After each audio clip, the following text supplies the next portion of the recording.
भाईचारार माध्यम साजिची दुधहंसा बैशाखी महोत्सव। बालेश्वर जिला बस्ता थाना अधीनस्थ दुधहंसा और जयपुर दुई ग्राम दीर्घ 3 वर्ष धरी महोत्सव पालित हो आसुवा बेले चलित वर्ष महोत्सव एक नूतन नामकरण करा जार नाम रखा दुधहंसा बैशाखी महोत्सव, जहां नहीं आम गाँ चैरिटेबल ट्रस्ट पक्षर एक सांबादिक सम्मेलन में प्रकाश कर ट्रस्ट सभापति। 6 दिन धरी यह महोत्सव बड़ धूमधाम रे पालन कर कार्यक्रम थिबा बेले प्रतिदिन यज्ञ प्रवचन नाम संकीर्तन सांस्कृतिक कार्यक्रम चलिबार व्यवस्था करा जायछि।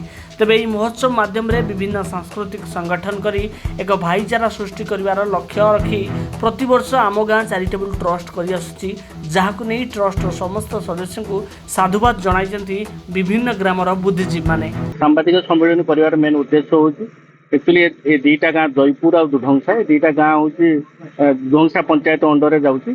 आम ये गोटे बड़ धरणर बर्तमान महोत्सव करने चाहूचे दुधंसा बैशाखी महोत्सव, जोटा विगत 3 वर्ष धरी हो सारी एटा 4th वर्ष आम पदार्पण कर। माँ भगवती मंदिर अच्छी, पंचमुखी हनुमान मंदिर अच्छा एवं पंचलिंगेश्वर महादेव मंदिर ये अंचल अवस्थित अच्छा। तो उद्देश्य माने यज्ञ पाखुर आरंभ करी प्रवचन ये सब जिनस को धूमधाम रे करिया पई एवं मीना बजार सहित मीना बजार को केमिति ये अंचल रे विकास होबो एवं एठिकार जो युवपीढ़ी अच्छी एठिकार जो माने लोक मानक भितर स्नेह ममता बंधन एवं लोकों को मन रे खुशी आनिबा पई ये आमर मेन उद्देश्य होची ये गाँव रो ये दुधंसा माटी एवं ये छोटिया पंचायत को केमिति आमे माने बालेश्वर स्तर रे ओडिशा मानचित्र रे स्थान दबा एटा आमर प्रथम उद्देश्य।